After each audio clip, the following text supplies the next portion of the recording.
Hi, welcome again to this lesson where I teach you how to incorporate most of the items that we've learned so far in order to create sentences. So as in the previous video, we are going to use another noun, in this case a shoe, in order to see how we can use such a noun to create various sentences. So the sentences that will be created are the ones that you can see right now on your screen. So let's get started. Alright, so the first sentence that we will try to create is my shoe. And in order to say my shoe in Kinyarwanda, you say urukweto rwanje. Urukweto rwanje. Try and repeat that. Urukweto rwanje.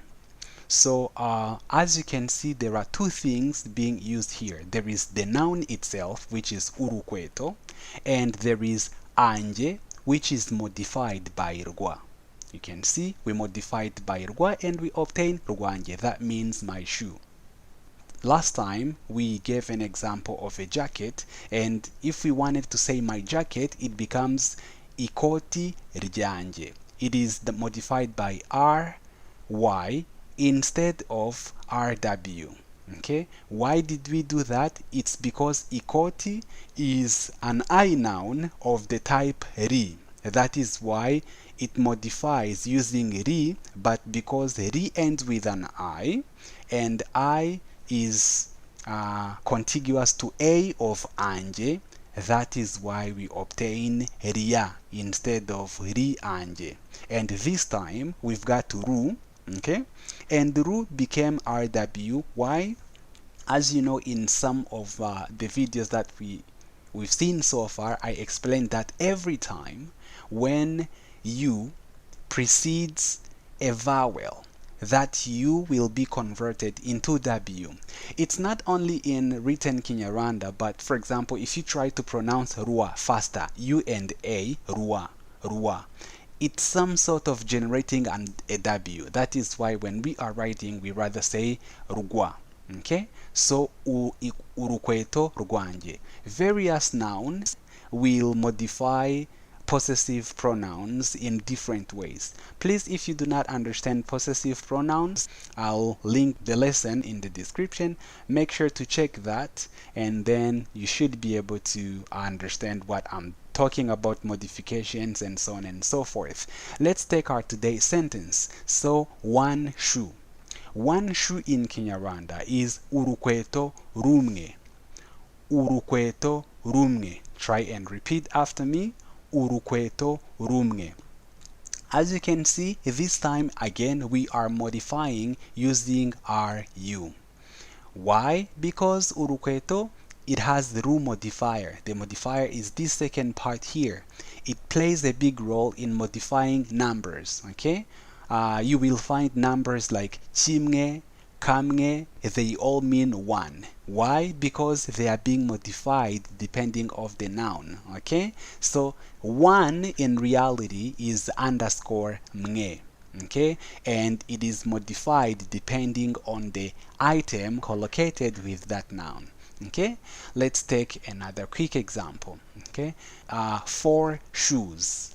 Four shoes in Kinyarwanda, that becomes inkweto enye. When you put urukweto in plural, it becomes a pure I noun. Pure I nouns will often start with in. If a Kinyarwanda noun starts with in, it's a pure I noun. And if you want to count a pure I noun item, you use a different numbering system. You use imwe, ebyiri, eshatu, enye, eshanu, esheshatu, zirindwi, umunani, icyenda, icumi. It's a special way that you use to count for pure I nouns. And inkweto, it's a pure I noun. Remember, inkweto, it's a plural form of urukweto. Okay? And the next sentence is one pair of shoes. One pair of shoes in Kinyarwanda is umuguru umwe w'inkweto. I'll repeat that. Umuguru umwe w'inkweto. Try to repeat after me. Umuguru umwe w'inkweto, that means one pair of shoes. Let's look at another interesting sentence. Let's look at this one, a nice shoe. A nice shoe in Kinyarwanda becomes urukweto rwiza. The adjective nice or good or beautiful in Kinyarwanda is underscore iza. So if we modify that with ru, that is when we obtain ruiza. We were supposed to get ruiza, but again the U became W because the next letter was I. That is why we are getting here rwiza, a nice shoe, urukweto rwiza. Okay, now let's try and look at the next sentence. The next sentence is where are shoes? Where are shoes? In order to make that sentence in Kinyarwanda, so we say inkweto ziri he. Inkweto ziri he.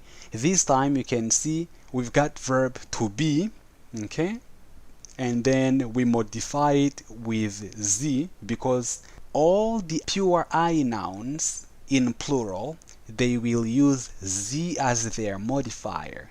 This time you can see that inkweto is modifying verb to be and we are obtaining ziri.